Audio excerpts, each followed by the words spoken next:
ఆకాశవాణి జాతీయ వార్తలు చదువుతున్నది పీవీకేఎం లక్ష్మి. ముందుగా ముఖ్యాంశాలు.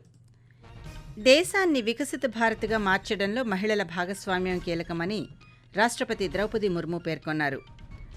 రోజ్గార్ మేళా సందర్భంగా ప్రధానమంత్రి నరేంద్ర మోదీ 51,000 మందికి పైగా అభ్యర్థులకు ఉద్యోగ నియామక పత్రాలను ఈరోజు అందజేశారు. ఐక్యరాజ్య సమితికి భారత్ ఎల్లప్పుడూ మద్దతుగా నిలుస్తుందని విదేశాంగ మంత్రి డాక్టర్ ఎస్ జయశంకర్ స్పష్టం చేశారు.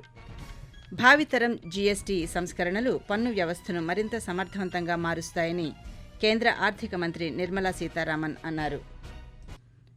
వార్తల వివరాలు.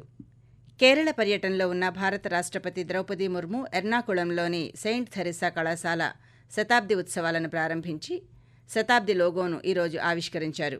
ఈ సందర్భంగా ఆమె మాట్లాడుతూ దేశాన్ని వికసిత భారత్గా మార్చడానికి మహిళల భాగస్వామ్యం ఆవశ్యకమని అన్నారు.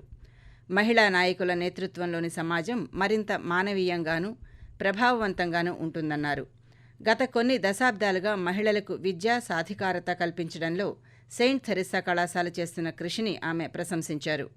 దేశ నిర్మాణంలోనూ సామాజిక ఆర్థిక సంస్కరణలలో ప్రతిభకు ఉదాహరణగా నిలిచిన కేరళ మహిళలను రాష్ట్రపతి ఈ సందర్భంగా గుర్తు చేసుకున్నారు.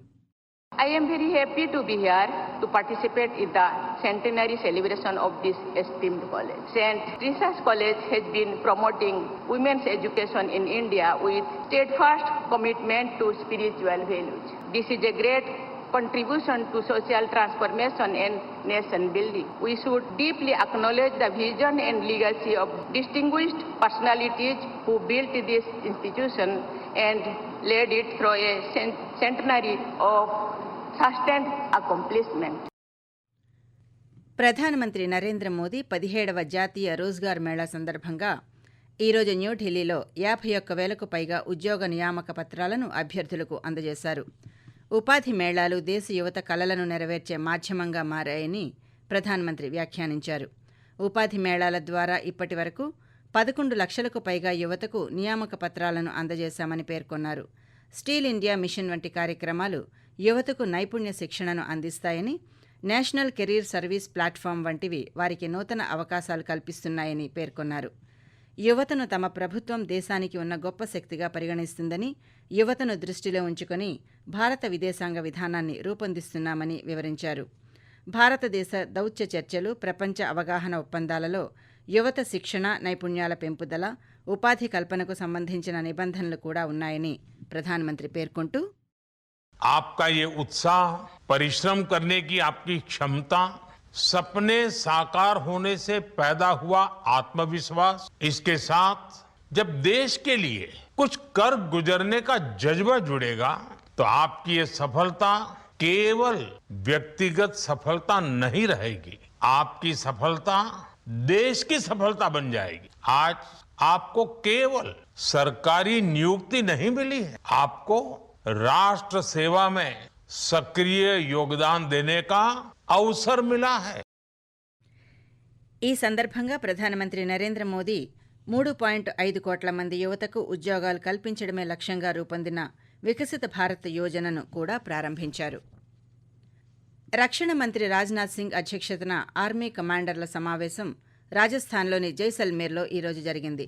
భద్రతా పరిస్థితిని అంచనా వేయడం, కార్యాచరణ ప్రాధాన్యతలపై చర్చించడంతో పాటు కీలకమైన విధాన నిర్ణయాలు తీసుకోవడం ఈ సమావేశం ముఖ్య ఉద్దేశ్యం. సమావేశంలో భాగంగా రక్షణ మంత్రి chief of defence staff CDS general Anil చౌహాన్తో కలిసి ప్రస్తుత భద్రతా పరిస్థితిని సమీక్షించారు. అలాగే భారత సైన్యం కార్యాచరణ సామర్థ్యాలను పెంపొందించడానికి సంబంధించిన చర్యలపై చర్చించారు.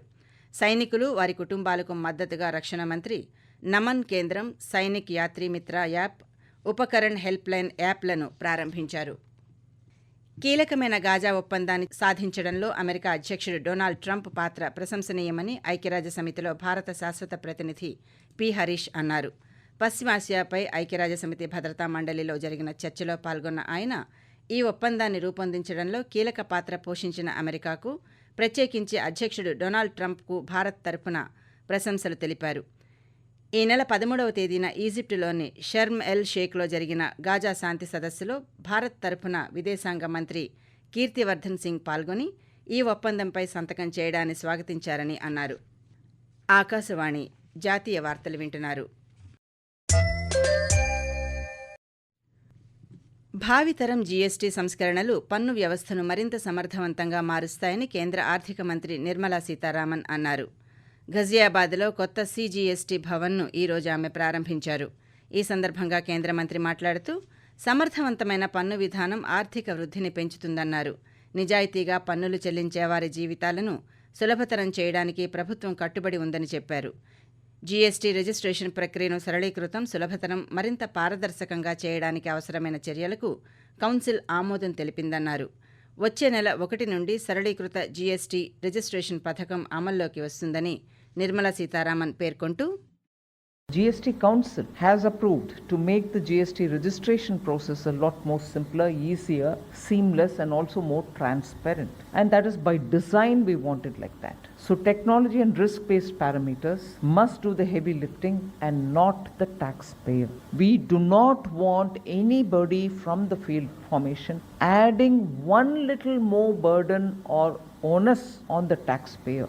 Technology should be used, you do smart inquiring into the situation, and if necessary, the taxpayer may be approached for something. ఆంధ్రప్రదేశ్లోని కర్నూలు జిల్లాలో ఈ ఉదయం హైదరాబాద్ నుండి బెంగళూరు వెళుతున్న ప్రైవేటు స్లీపర్ బస్సు మోటార్ సైకిల్ను ఢీకొనడంతో 19 మంది ప్రయాణికులతో పాటు ద్విచక్ర వాహనదారుడు మృతి చెందగా పలువురు ప్రయాణికులు గాయపడ్డారు. గాయపడిన వారిని సమీప ఆసుపత్రిలో చికిత్స అందిస్తున్నారు. బస్సు మోటార్ సైకిల్ను ఢీకొనడంతో మంటలు చెలరేగి ఇంధన ట్యాంక్ పేలిపోయిందని అధికారులు తెలిపారు. కాగా ఈ దుర్ఘటన పట్ల రాష్ట్రపతి ద్రౌపది ముర్ము, ఉపరాష్ట్రపతి రాధాకృష్ణన్, ప్రధానమంత్రి నరేంద్ర మోదీ, ఆంధ్రప్రదేశ్ ముఖ్యమంత్రి నారా చంద్రబాబు నాయుడు విచారం వ్యక్తం చేశారు.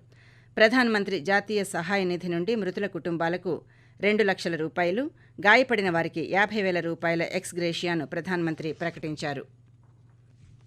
ఐక్యరాజ్య సమితికి బహుపాక్షికతకు భారత్ ఎల్లప్పుడూ మద్దతుగా నిలుస్తుందని విదేశాంగ మంత్రి డాక్టర్ ఎస్ జైశంకర్ స్పష్టం చేశారు.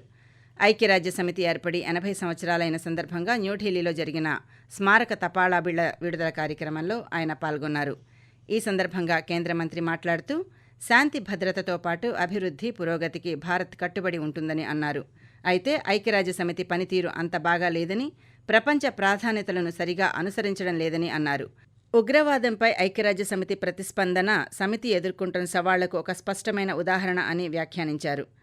పహల్గాంలో జరిగిన అనాగరిక ఉగ్రవాద దాడికి బాధ్యత వహిస్తున్నామని చెప్పుకునే సంస్థను ఒక భద్రతా మండలి సభ్యుడు బహిరంగంగా సమర్థించడం బహుపాక్షికత, విశ్వసనీయతపై సందేహాన్ని లేవనెత్తుతుందని జైశంకర్ పేర్కొంటూ, India's commitment to the ideals of peace and security, as well as development and progress.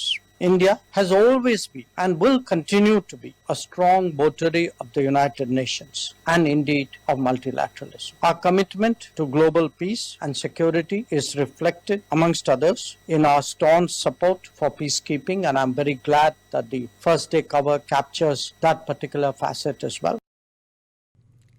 ఆగ్నేయ బంగాళాఖాతంలో ఏర్పడిన అల్పపీడనం ఈ నెల 27వ తేదీ నాటికి నైరుతి, పశ్చిమ మధ్య బంగాళాఖాతంలో వాయుగుండంగా మారే అవకాశముందని భారత వాతావరణ కేంద్రం తెలిపింది.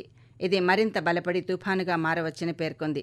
దీని ప్రభావంతో ఈ నెల 28వ తేదీ వరకు తమిళనాడు, కేరళ, మాహేలోనూ, ఈ నెల 29 వరకు కోస్తా ఆంధ్ర, యానాం, రాయలసీమ ప్రాంతాల్లోనూ భారీ నుండి అతి భారీ వర్షాలు కురుస్తాయని వాతావరణ కేంద్రం తెలియజేసింది.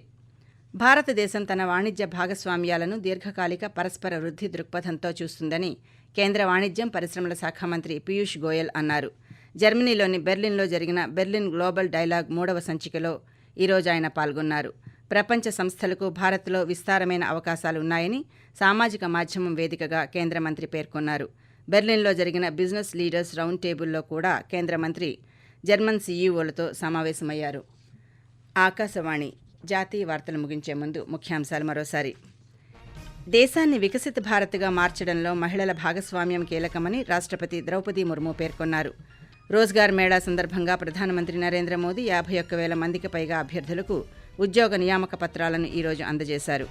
ఐక్యరాజ్య సమితికి భారత్ ఎల్లప్పుడూ మద్దతుగా నిలుస్తుందని విదేశాంగ మంత్రి డాక్టర్ ఎస్ జైశంకర్ స్పష్టం చేశారు. భావితరం జీఎస్టీ సంస్కరణలు పన్ను వ్యవస్థను మరింత సమర్థవంతంగా మారుస్తాయని కేంద్ర ఆర్థిక మంత్రి నిర్మలా సీతారామన్ అన్నారు. ఆకాశవాణి జాతీయ వార్తలింతటితో సమాప్తం.